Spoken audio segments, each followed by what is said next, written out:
Hey, what's up everybody? So I thought I'd make a little video about team building in KOF, and KOF15 specifically, since Season 2 just dropped, and I'm sure a lot of people are trying out a lot of new characters and figuring out who they want to play, or maybe just rearranging the order of their current team based on changes to the game or whatnot. And as somebody who's been in a perpetual character crisis, I thought I'd just try to give some advice on where to put what characters, how to decide who to put where, who to play, why you'd want to play them, so on and so forth. Beyond just, point character doesn't need to have meter, and, anchor character or second character can use meter and do a lot of damage. So the most important things to consider when picking your team in KOF 15, and I got these are the three most important things. These are like must do's, must considers for picking your team, in my opinion. So I'll just put the three rules. The three rules. What are the three rules? Number one, your team should be fun.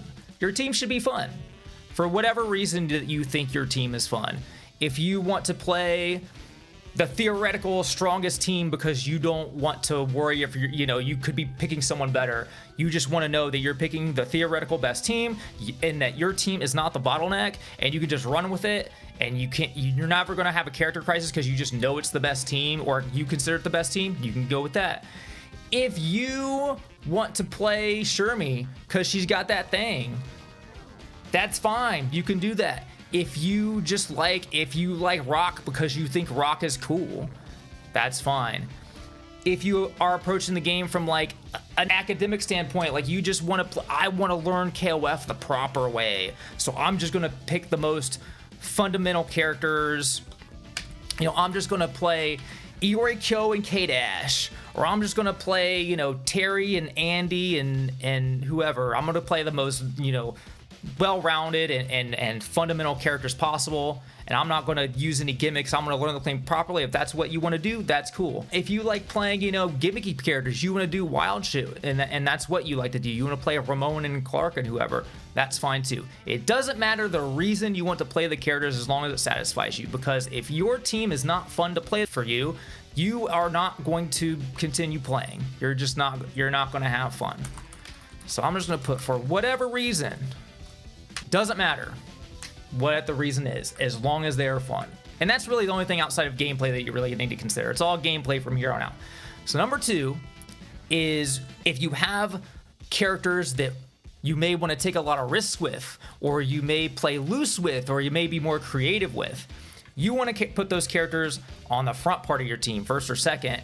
And as the match goes on, your anchor characters, or maybe your second and your anchor character, are characters you want to play tighter and more compact and more safe and less risk-taking, more risk-averse, as it were.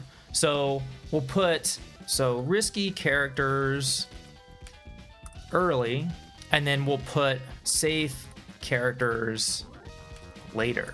When the match first starts and nobody has any meter, nothing has a lot of risks. The most you can get punished with is a meterless combo, and even with the deepest jump into the juiciest meterless combo in the game is not going to do that much damage comparatively when people have meter, obviously. So characters that you want to do gimmicks, or you want to be tricky with, or you want to do something that might be risky, you just want to send it and do something that might have a big reward but also has a big risk, put them early. If they're more dependent on meter, yeah, you might want to put them second. When it comes down to your later characters, especially your anchor, you want somebody where you might not be able to do as much. It kind of sounds backwards. Like, so your anchor character, you might think, well, I need to know everything about my anchor character. They should be my best character. I should know everything about them. But really, sometimes in this game, ever since KOF 13, your damage has been tied proportionally to your meter.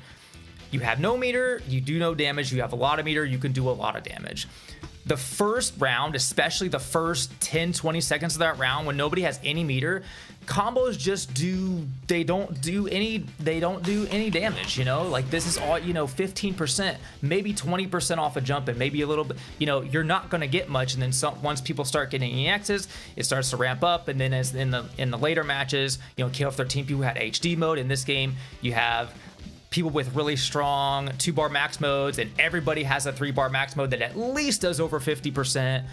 is just universal. As the match goes on, you're going to have less opportunities to make mistakes. So people might say, well, your anchor character should be your best character. That sounds like good advice, and it is good advice. Best could mean anything. So you might think, well, I need to know everything, every single little trick, every single little gimmick or setup with my anchor character. And sometimes in this game, the opposite is true. You might want your anchor to be a simple character, right? I mean, look at Terry when the game released. He was just, you do a low confirm into max mode, or you do the overhead. You just play around forcing that overhead low mix up.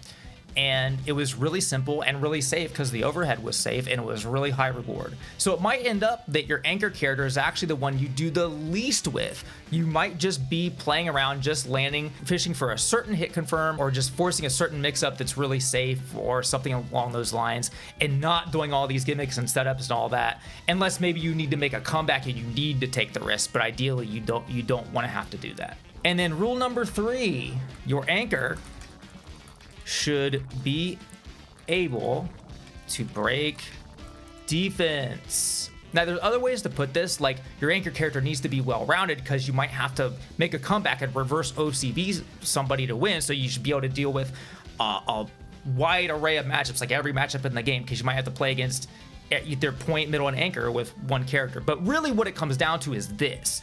Your anchor should be able to break somebody's defense. It doesn't matter what playstyle they are, really. It doesn't matter if they're a grappler or a zoner, or they're well-rounded, or they're a rushdown or a defensive poking character. They gotta have some way, some applicable way, some practical way, or ways to break your opponent's defense. Like command grabs, overheads, cross-ups,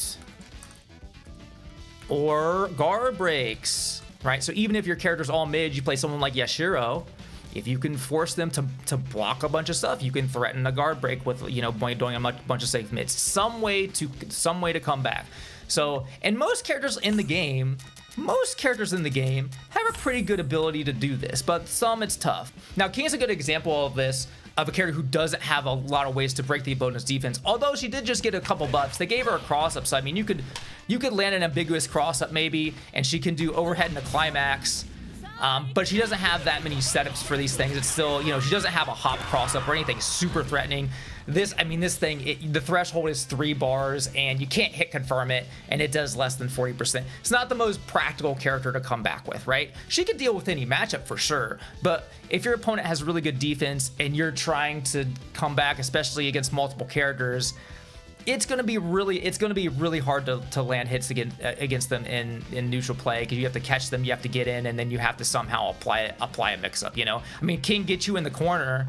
Well, there goes your ambiguous cross-up. Then you have, what are you going to do? Throw him out of the corner and then try, you're really scraping the bottom of the barrel. You really want your character to have something, or maybe multiple tools that you could do something to come back if you need to. So we can look at a character who just has like everything, like Eeyore.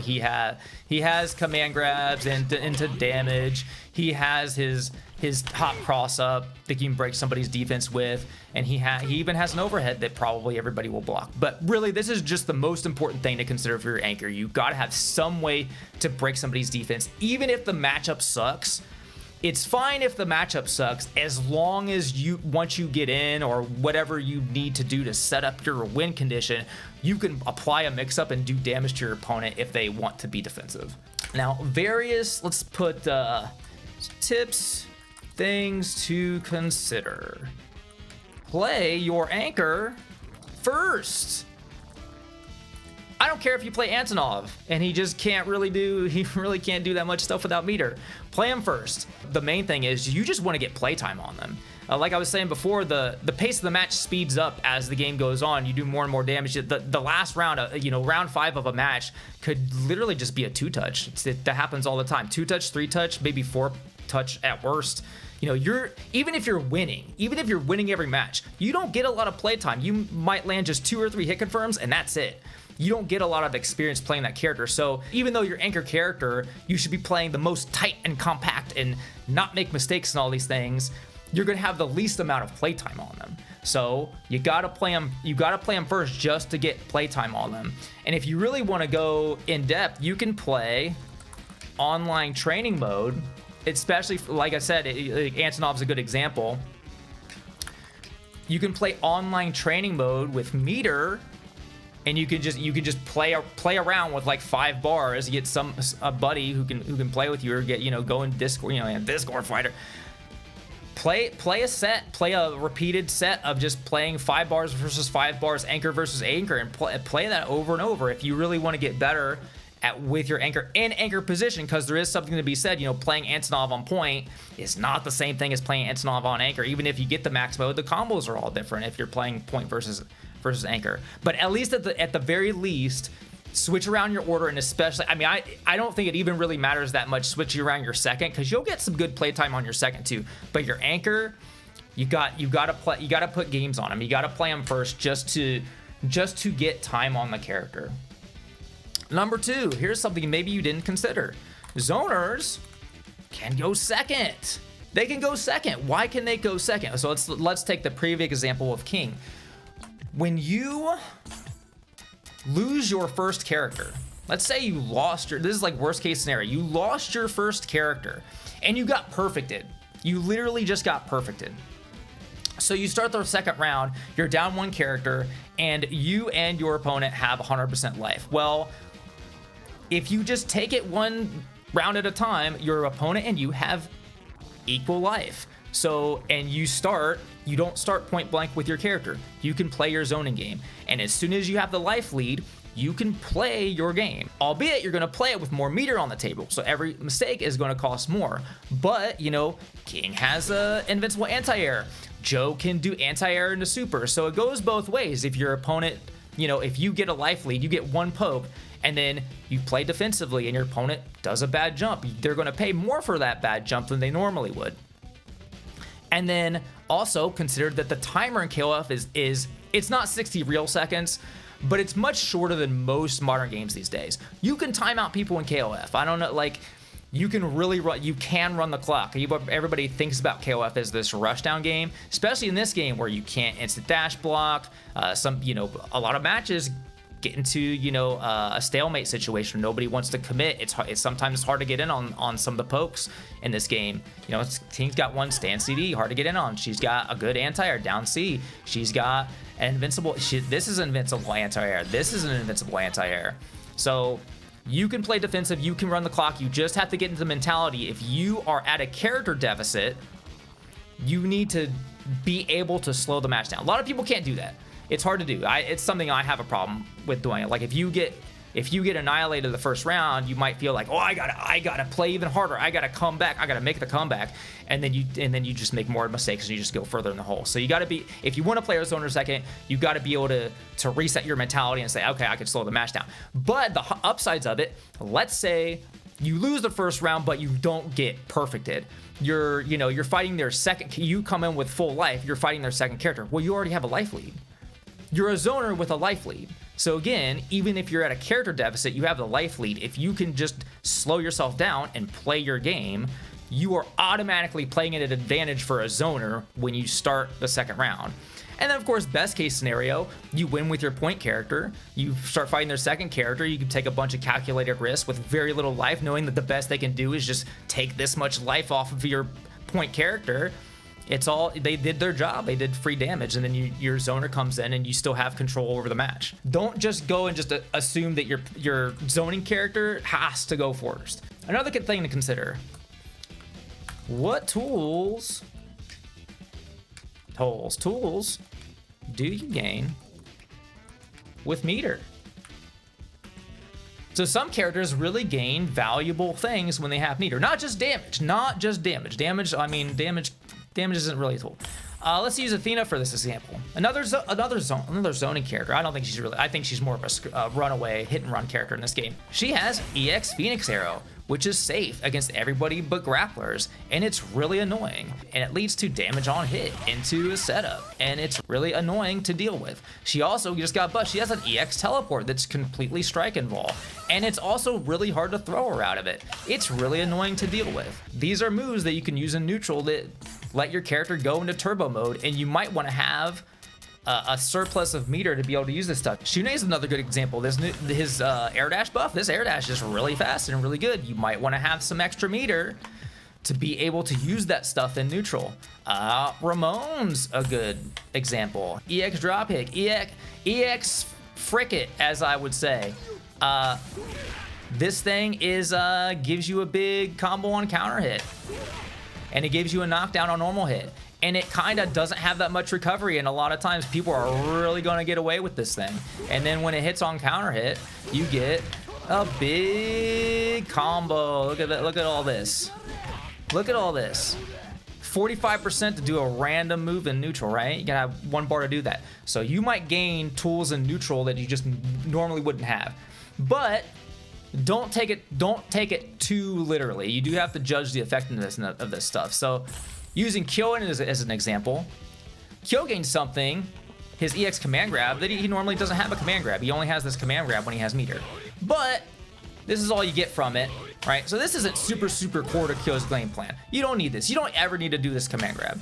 So you might have to use your own judgment to decide how useful these kind of moves are to you and how much they turbo buff your character's neutral. And then what becomes less useful with meter, I'll say, on the table. Once the game gets going, once you're in that second, third round and on, you get past the stage of the game where you're just playing like hit for hit. You know, when you, like I said before, when you're in the first round, especially the first 15, 20 seconds, whatever, before you even have EX meters, a lot of single hits are really useful. Like look at Clark's overhead is fantastic. This is the kind of thing you would love to have as a point character, because combos aren't doing a lot of damage. You're doing a lot of you're going a lot of, you know, maybe you're hitting random jump CDs, maybe you're hitting like random air to airs. You don't even have the EX tackle to convert off of it. Something like a raw overhead that you don't have the ability to combo off this at any point in the game. This move's value goes up when nobody has any meter, because you're doing your combos, the combos in the game do, 20% at most, right? So an overhead that does almost 10% is pretty good. When the combos are doing 35%, it becomes less valuable. And it goes for everybody who just has something that they can't, something like that they can't combo off of. Like Nakaruru and Darley both have overheads. They're pretty fast. They're airborne. They're pretty good. They're just little bits of damage, but they're things that you might want to use, and they just become a lot less valuable when you can't max cancel them or they can't convert in anything. Another thing to consider when placing your characters on point versus later in your team. Things that are susceptible to guard cancel roll. I'll even capitalize it. When you're playing on point, your opponent doesn't have meter, or they're not going to have a lot of meter. And when there's no meter in the game, things that are punishable by guard cancel roll become pretty valuable, because your opponent can't guard cancel roll them. So almost universally, all the projectiles in the game, if you cancel into these and your opponent uses guard cancel roll, they are punishable, all right?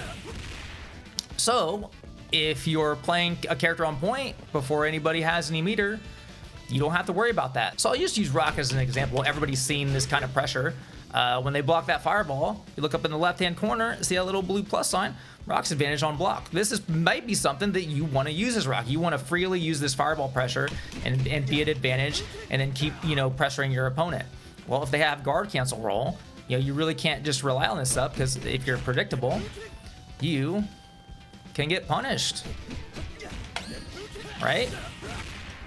And even if you're playing them on point, let's say your opponent gets that 1 bar of meter, well, even if they use it to guard cancel roll to punish you, their punish is going to be a meterless combo. It's not going to do that much damage, even, worst case scenario. So if you want to be able to just cancel in the projectiles or other things that are unsafe versus guard cancel roll willy-nilly, you want to do, King CD in the fireball without thinking about it, or you want to do Rock Farsi in the fireball or his fireball pressure. Maybe you want to play that character on point, or maybe you don't care about that. Maybe you just care about Rock's like hit confirms, like jump CD pressure into command grab mix up or whatnot, and you don't care about the fireball pressure. That's something to consider. Now we'll come back to the consideration of your anchor needing to be well rounded, because they have to deal with a lot of matchups. you don't necessarily need to be able to play your team in any order just to get the specific matchup, because KOF isn't, the matchups aren't so important that they're going to override the team order that you're used to, especially for most players that don't play for thousands and thousands of hours to play every matchup, and where every minute nuance of a matchup really matters. Your order is usually going to be set because most players are just going to be comfortable in a certain order and playing their characters a certain way, as I've outlined in all these points here. But you might want to play your team in a certain order, avoid certain things. Since the meta is evolving, you know, this new season 2 patch just came out, so we don't know that much. But let's use an example from last season. So Cronin Anchor was the best anchor. So characters that aren't good against Cronin, you might want to just keep them away from the anchor position. So we'll say Anchor should be comfortable versus any character. We'll put it that way. It's not so much it's like a good and bad matchup. It's as long as you are comfortable playing the character versus anyone. So last season, this doesn't apply now. In fact, there are certain aspects it definitely doesn't apply now, but let's say you had Luong or Yuri. Now again, I'm using the previous patch as an example. These things are really not even true anymore. For example, like Luong, her stand CD lost clean to Cronin 2C, which it does not now. It beats it clean. It's completely reversed. I mean, Luong's footsie game is now probably superior to Cronin's, but at the time, that was true, so you had a hard time fighting him on the ground. You had to guess jump over his 2C if you wanted to punish it, but Luong's jump is slow and floaty, so it was really hard to do that, and Cronin can, you know, good Cronins are just going to wait and EXTP you and do a ton of damage. And also Luong is a character who might want to be in the air all the time to these flip kick mix-ups. Cronin didn't care which side you were on, he would just EXTP. So it's very, you know, you probably want to keep Luong away from that character. Same thing with Yuri. She's a character that benefits from, you know, using your jump D and using your air fireballs and things like that, and having air mobility and getting in and having a way to rush the opponent down.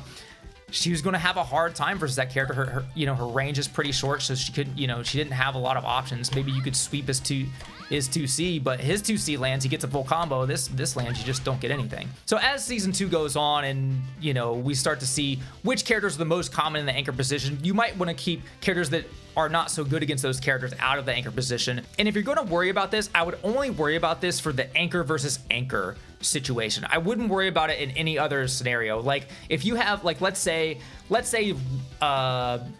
Ramon doesn't do well against Yamazaki for whatever reason. You have Ramon second, and there's a bunch of Yamazaki anchors being played. If your second slot Ramon makes it the Yamazaki anchor, Ramon has done his job. You don't have to worry about that stuff. It's really not worth considering in terms of that. You don't have to take this to its extremes.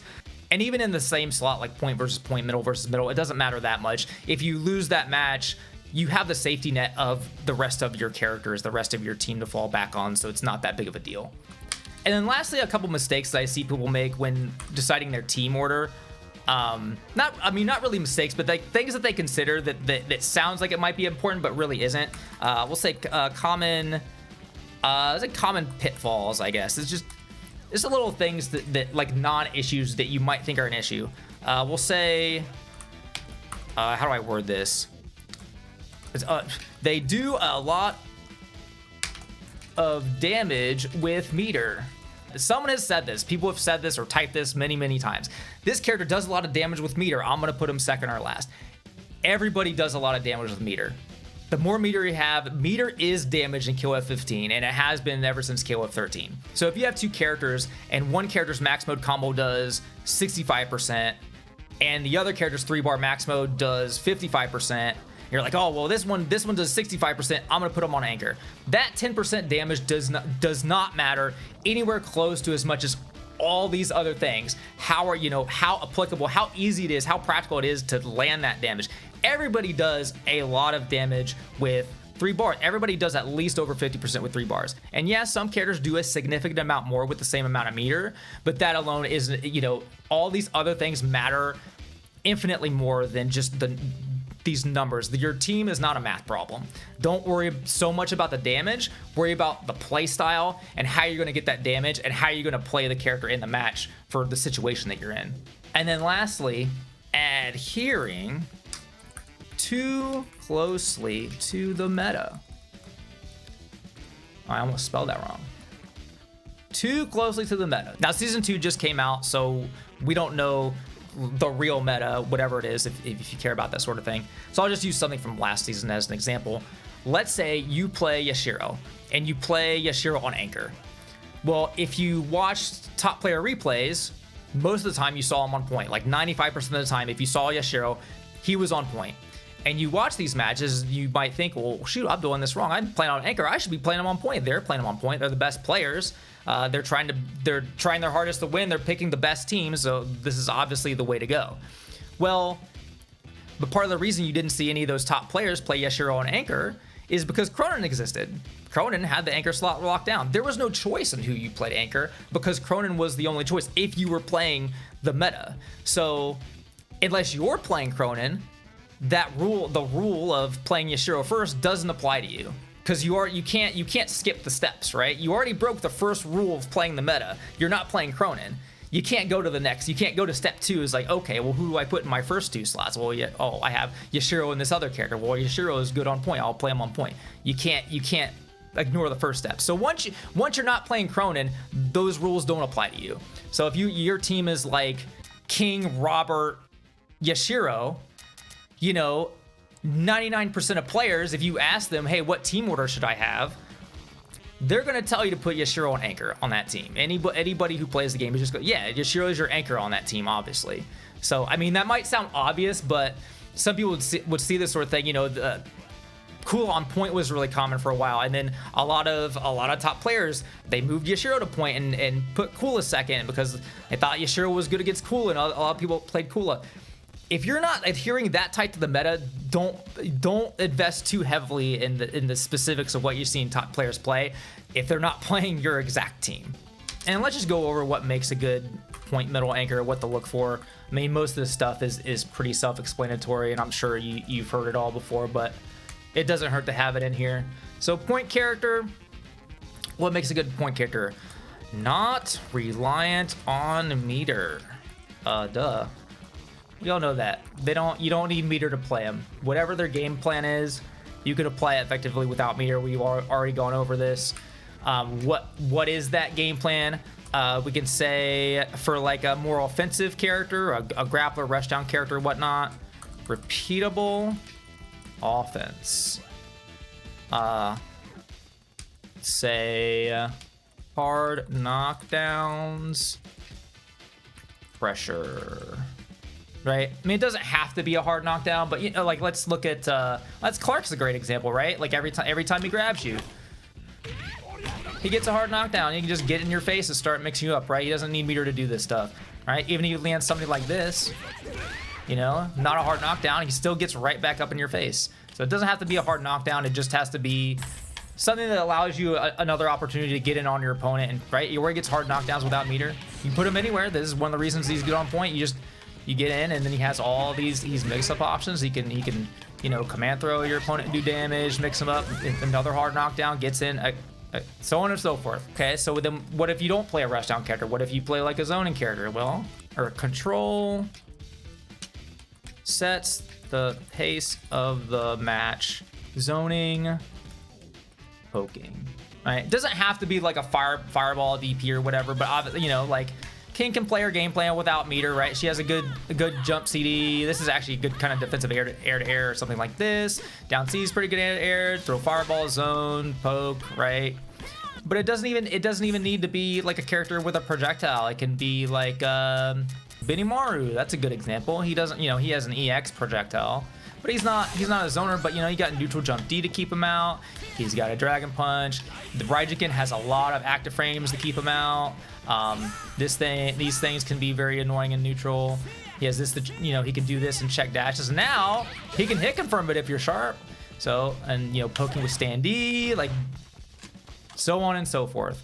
Benefits when playing hit for hit. I just like saying hit for hit. It's like single hits. We'll say single hits, like not combos, right? So like I went over before, like the overheads that you can't combo from, right? So I'll just use King as another example of this. I mean, this really just ties into the other 2 points. It's like she's a character that even with her buffs, you know, she doesn't have like the most godlike, you know, high damage efficient confirms in the game, right? So when both characters don't have meter comparatively, that's not much of a disadvantage because people aren't getting a lot of damage from their confirms. And she's got, you know, very good poke. She's got CD, right? Her zoning game. She's got this overhead. You can only cancel this into level 3 now. It's not very practical, but by itself in a point character situation where no one has meter, you know, otherwise you're never going to come off this overhead. It's airborne when you throw it out. It's not very risky. Just something, you know, hit for hit. You're just getting single hits, and it benefits some characters over others, or benefits a playstyle of some characters over others. Say middle characters, and I'll say no, we'll keep it middle because honestly middle and anchor have a lot of things in common, just a couple differences really. Gains tools, I mean we already went over this. With meter, not damage. Say like any, and let's even say more practical stuff, like not like movement things. Command grabs, I'll just say command grabs, etc. We'll use like Clark or Shermie for this example. So Clark EX command grab has a lot of range. Look at that. And yeah, command grab's sort of risky. They could jump out of it. Has a long whiff animation. You'll get punished, but that's like 35% from a command grab. It only takes 2 EXs. You even get a little meter gain in the middle of it. So it's, you know, you want to put Clark second just so you always have that on deck. It's worth the risk, right? You can make it worth the risk. Same thing with Shermie. She does a ton of damage. And Shermie, this EX command grab is very threatening with some meter. Even with a bar and a half. And by the way, this is way easier now. You have to dash before that course go back A. It's almost 40% bar and a half with a 1-frame EX command grab with quite a lot of range. You know, you get people to freeze up in neutral, run up. It's worth the risk, right? It's a little bit of risk. And again, last season a lot of people played Shermie on anchor. She was pretty solid even in the meta. You could honestly play her against Cronin and make the risk worth the reward. So it just depends how it balances out. And then to add to that, let's say, you know, okay, so like that kind of stuff is a bit of a risk. So we'll say risky plays that require meter. Now, run up command grab isn't like the riskiest play of all time, so maybe that's not a good example. Let's just use Ramon. I've been playing Ramon lately, so this is in the front of my brain. So you know, YOLO EX drop kick is pretty good. Look at the damage for the meter. This is only 1 bar, 2 EXs. Holy moly! So it's 45%, right? But you know, you can't. You know, you might get away with this, but you could also get punished with this, and this is probably not something you want to stake the match on. So. But it takes a little bit of meter, so you might want to put Ramon on second. And to go to the first point, he's a character who doesn't really have repeatable offense without meter, because without meter, really all you can combo into is his command grab. It's kind of a pain to combo into. His far jab doesn't cancel. You have to do something like this that I'm having a hard time doing, you know, and you just get a little bit of damage. He can't even really effectively combo from lights until he gets meter, so it's something you might want to consider. And lastly, the point about playing a zoner second. Zoning with meter. Let's use Joe as an example. I haven't used Joe yet. And most people play Joe on point, but to go back to what I was saying about playing a zoner on second, you can still play the zoning game and just use that meter to convert your zoning into damage. I mean, this was a new buff for Joe. I mean, it's over half their life for 1 bad jump. So that might be something to consider if you're having trouble rearranging your team. Maybe you have 2 characters you want to play on point. One of them is Joe, or one of them's Athena. Athena is another good example. Athena's a character where, yeah, she has some zoning, but it's kind of hard work because her heavy punch DP, it goes under people a lot. If you don't have the right range, like maybe, you know, worst case scenario, this happens, right? But Shining Crystal Bit hits all around her, but you need meter to use it, right? And so you can have meter on deck and convert your zoning into damage. And then Anchor, which, I mean, we pretty much already went over all this stuff. It's just not reliant on big risks, able to break up opponent's defense if needed, comfortable versus any character. And that's really it. I mean, hopefully that helps. I mean, I know there's a lot of videos covering this subject, but some of these things I really didn't see. And really the point I wanted to get across is it's less about the math problem of the game and the meter, and more about your playstyle and how you want to use characters, especially because so many characters in the game can be slotted into any position or most positions. There's so many characters that, yeah, you can play them anywhere. Yeah, you can play them first or second. You can play them second or third. There's very few characters that are like hard slotted into point, middle, anchor. So maybe there's a character that like you're hard slotting into a certain position where you really don't have to, or you're thinking of playing a character, or you don't like a character in a certain position, and maybe an order change really completely changes how you play them, especially when you compare point versus anchor. Anyway, I hope that helps somebody. Until next time, later.